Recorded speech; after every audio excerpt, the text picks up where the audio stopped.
తమిళనాడులో మూడో విడత జల్లికట్టు ప్రారంభమైంది. మదురై జిల్లా అలంగనల్లూరులో కోడెగిత్తలు రంకెలేస్తున్నాయి.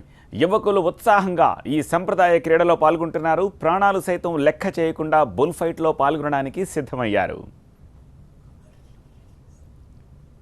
வெள்ளி காசு ஒருத்தர் பிடிப்பா ஒருத்தர் பிடி 1000 மாடு இருக்கப்பா மாட்டை விடு ஒருத்தர் பிடி ஆஹா சூப்பர் சூப்பர் ஒருத்தர் பிடி ஆஹா ஆஹா ஒருத்தர் பிடி பிடி மாடு இல்ல மூணு துள்ளுக்கு நிக்கணும் எல்லா கொட்டு வரணும் நீ மட்டும் பிடி எல்லா கொட்டு வரை கொண்டு வர சூப்பர்ரா தமிழண்டா மாடு பிடி மாடு வாடா தமிழண்டா ஒரு பிரேஸ் சொல்றவங்களே மெரிச்சப்பா என்னங்க రాజమాల పట్టుబడ వాங்கிங்க అంజపర అండా ఎన్నో రోజులు శిక్షణ తీసుకున్న యువకులు ఈ పోటీలో పాల్గొంటున్నారు. జల్లికట్టును చూసేందుకు మదురై జిల్లా నుంచే కాకుండా ఇతర ప్రాంతాల నుంచి వేలాదిగా జనం తరలి రావడంతో ఆ ప్రాంతమంతా కోలాహలంగా మారింది.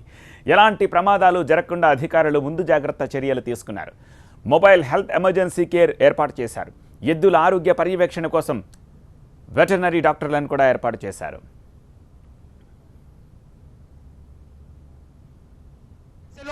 மாடு பிடி மாடு ஆஹா பிடி மாடுப்பா பாப்பா பாப்பா மாடு பிடி ஒருங்க மதிப்பிற்கும் மரியாதைக்குரிய அருமை அண்ணன் ராகவ இந்த நிகழ்ச்சிக்கு வரைந்திருக்கும் சினிமா திரைப்பட நடிகர் ராகவன் ஆனந்த் அவர்களை விழாக்குழுவின் சார்பாக வரவேற்கிறோம். ராகவன் மாட்டை வெளியேற்றுவா జల్లికట్టు మీద పట్టుబీడని తమిళ తంబీలు మొత్తం మీద అనుకున్నది సాధించారు. మెరీనా తీరంలో ఉప్పెనెలా ఎగసిన తమిళ జనసంద్రం తరతరాల తమ సంప్రదాయాన్ని కొనసాగిస్తామని పట్టుబట్టింది. జల్లికట్టు విషయంలో ఆర్డినెన్స్ జారీ చేయక తప్పని పరిస్థితిని తమిళ ప్రజలు తీసుకొచ్చారు. రాజకీయాలు సిద్ధాంతాలు ఎలా ఉన్నా జల్లికట్టు విషయంలో మాత్రం అందరూ ఒక్కతాటి మీదకు వచ్చేశారు. జనం తలుచుకుంటే సాధించలేనిది ఏదీ లేదని నిరూపించారు. తమిళనాడులో 3 విడతలుగా జల్లికట్టును నిర్వహిస్తున్నారు. మొదటి విడత అనన్యపురంలో నిర్వహించారు. రెండో విడత పాలమేడులో నిన్న నిర్వహించారు. ఇవాళ మూడో విడత అలంగనూరులో నిర్వహిస్తున్నారు.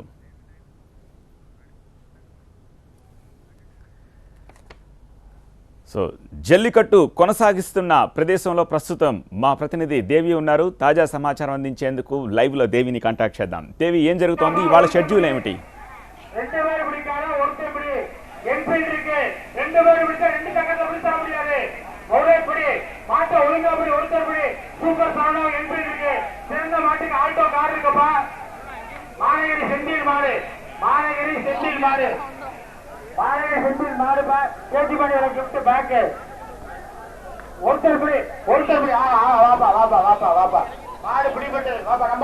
రైట్, మీరు చూస్తున్నారు ప్రత్యక్ష ప్రసారంలో ఎంత పోటీ ఇద్దరి మధ్య, అంటే ఎద్దులు కావచ్చు, ఒక పక్క వీరులు కావచ్చు. చూసే వాళ్ళకి తెలుస్తుంది, ప్రత్యక్షంగా చూసే వాళ్ళకి తెలుస్తుంది ఆ ఫీల్ ఎలా ఉంటుందో. ఒకసారి ఇంతకు ముందు మనం చూసినప్పుడు yellow colour, green colour team కనిపించారు. ఇప్పుడు pink and blue colour team. అంటే ఈ టీమ్స్ ఏంటంటే ఒక్కొక్క రౌండ్ పెడుతూ వెళ్తున్నారు. అందరినీ ఒకేసారి పంపించడానికి వీలవదు కాబట్టి 1600లో ఒకసారి 100 చొప్పున పంపిస్తున్నారు. సో ముందు రౌండ్ లో ఎవరైతే గెలిచారో, ఎవరైతే పర్ఫామ్ చేస్తున్నారో, మంచిగా ఎవరైతే ఎత్తుల్ని పట్టుకుని వీరులుగా నిరూపించుకున్నారో వాళ్ళని మాత్రమే మళ్ళీ నెక్స్ట్ రౌండ్ కి వాళ్ళని ఎలవ్ చేస్తారు. ఈ 100 మందితో పాటు ముందు రౌండ్ లో గెలిచిన వాళ్ళు కూడా ఉంటారు. మళ్ళీ ఇందులో గెలిచిన వీరులు నెక్స్ట్ పంపించే 100 మందితో పాటు వాళ్ళు కూడా ఆడతారు. అలా మొత్తం సాయంత్రం 4 గంటల వరకు జరుగుతుంది. ఇదిగో ఇప్పుడు మీరు చూస్తున్నారు, ఈ ఎద్దును ప్రవేశపెట్టేటప్పుడు ఈ ఎద్దుని ఎవరైతే గెలుస్తారో వాళ్ళకి ఆ బహుమతులు ప్రకటించేస్తున్నారు. ఇదిగో ఇప్పుడు గ్రీన్ కలర్ అతను పట్టుకున్నాడు కాబట్టి ఇతను ఒకవేళ గెలిస్తే ఈ ఎద్దుపై వేసిన బెట్టకు సంబంధించిన వస్తువులు కావచ్చు, ఆఖరికి కుక్కర్లు, చైర్లు, బంగారం దగ్గర ఇంతకు ముందే ఒక ఎద్దుపై సవరం బంగారం బెట్ట కాశారు. అంటే బంగారం దగ్గర నుంచి ఇంకా మొత్తం చిన్న చిన్న కండువాలకు కూడా వీళ్ళు పోటీ పెడుతున్నారు. అంటే అవన్నీ కలిపి ఒక బిగ్ బ్యాగ్ లో ఎవరైతే గెలిచిన వీళ్ళు ఉంటారో వారందరికీ అందిస్తున్నారు. ఇక ఎద్దులు ఎవరైతే పంపించారో ఓనర్ ఎవరైతే ఉన్నారో ఒకవేళ ఆ ఎద్దులను పట్టుకోలేకపోతే వీరులు ఆ బహుమతులన్నీ ఓనర్కి వెళ్ళిపోతున్నాయి. అలా ఇక్కడ పూర్తిగా చాలా ఉత్కంఠగా జరుగుతోంది. కాలు రువ్వుతున్న ఎద్దును చూస్తుంటే మనకైతే మాత్రం భయంగా అనిపిస్తోంది. ఈ వీరులు మాత్రం డైరెక్ట్ గా ఎదురుపడి ఆ ఎద్దులు పట్టుకుంటున్నారు. అంటే వీళ్ళకి ఎప్పటి నుంచో ప్రాక్టీస్ ఉంటుంది, ఎప్పటి నుంచో ఆ ఎద్దులతో పాటు వీళ్ళు అంటే ముందు నుంచి కూడా వాళ్ళు మెరుగుంటారు కాబట్టి చిన్న గొడవ జరుగుతోంది. ఒక టీంకి కూడా గొడవ జరుగుతోంది. ఇంతకు ముందే ఒకరికి గాయం అయింది. ఆ కొమ్ముల్ని మాత్రం పట్టుకోకూడదు. కొమ్ముల్ని పట్టుకుంటే చాలా షార్ప్ గా ఉండే కొమ్ములు రుబ్బినప్పుడు మాత్రం గాయాలు అవుతాయి. అందుకే చాలా మైకులు అనౌన్స్ చేస్తూ చెప్తున్నారు, దయచేసి కొమ్ముల్ని పట్టుకోవద్దు, కొమ్ముల్ని తోకని పట్టుకోవద్దు.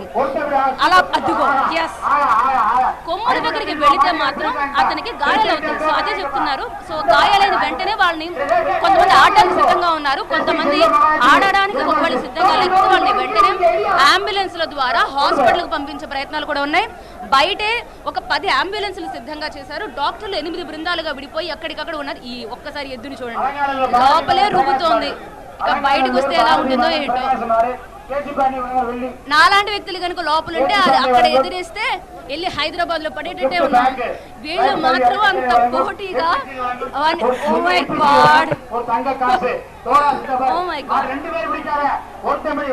రైట్ సత్య, మీకు మీరు చెప్పేదాకా వినిపించట్లేదు. ఈ జోరు అలా కొనసాగుతుంది ఇక్కడ.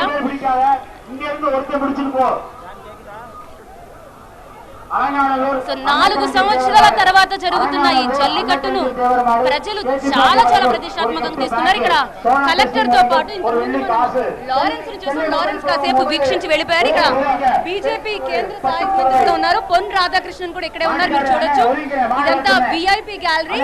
విఐపి గ్యాలరీ తర్వాత గ్రామ పెద్దల ఒక గ్యాలరీ కనిపిస్తోంది. ఆ తర్వాత జడ్జిలు కూడా సిద్ధంగా ఉన్నారు. చాలా క్లీన్ గా అబ్జర్వ్ చేయాల్సి ఉంటుంది. ఇది మనకి థర్డ్ అంపైర్ లాగా క్రికెట్ మ్యాచ్ లో లాగా మళ్ళీ ఎవరు గెలిచారనేది రిపీట్ చేసి చూసుకునే వీలు ఉండదు. అందుకే చాలా క్లీన్ గా అబ్జర్వ్ చేస్తూ ఉంటారు ఎవరని. అందుకే మనకి దాదాపు 10ల స్థాయిలో అక్కడ కనిపిస్తున్న జడ్జిలను కూడా చూడొచ్చు. ఓ మై గాడ్,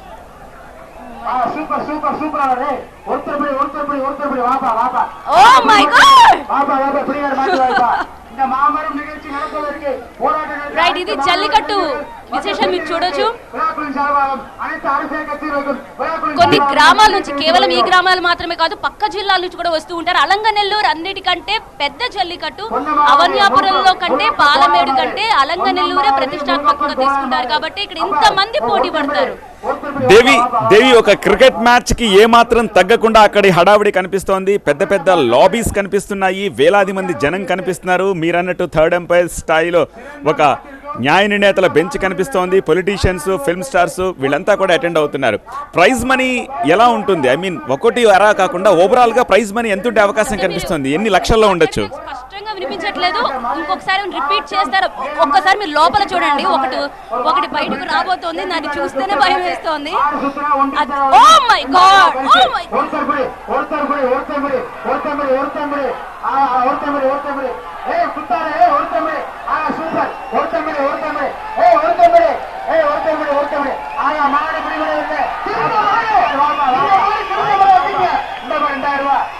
చూసారా సత్య, మీరు ఒకసారి ఏవైతే ఎత్తు బట్టి బెట్ వేస్తున్నారు.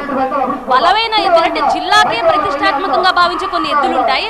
ఆ ఎద్దుకు ఇప్పుడు మీరు చూస్తున్నారు కదా, అక్కడ blue colour Maruti Alto 800 car కనిపిస్తుంది కదా. అంటే ఆ ఎద్దు ఏదైతే విన్నర్ అని వీళ్ళు భావిస్తారో దాని మీద అతి పెద్ద భారీ స్థాయిలో బెట్ ఉంటుంది. దానికోసం పోటీ పడుతూ ఉంటారు. మామూలుగా వచ్చే బహుమతులు వేరు, పెద్ద స్థాయిలో వచ్చే బహుమతులు అప్పుడు 10ల సంఖ్యలో వీరులంతా పోటీ పడతారు. ఎందుకంటే ఆ బహుమతి అలా ఉంది కాబట్టి. చిన్నగా అయితే గోల్డ్ కాయిన్స్ ఇస్తున్నారు, వెండి ఇస్తున్నారు, కుక్కర్లు ఇస్తున్నారు, మిక్సర్లు ఇస్తున్నారు, ఆఖరికి దుప్పట్లు, కండువాలు కూడా ఇస్తున్నారు. సో ఎవరు ఆ మారుతి కారు గెలుచుకుంటారా అని కూడా మనం చూడాల్సి ఉంటుంది. ఎద్దు ఒకవేళ గెలిస్తే ఓనర్ కి ఆ కారు వెళ్తుంది, ఒకవేళ వీరుడు గెలిస్తే రాయల్ ఎన్ఫీల్డ్ బుల్లెట్ వెళ్తుంది. సత్య, ఎన్ని వందల గిత్తలు ఈ పోటీకి రెడీ అవుతూ ఉంటాయి దేవి?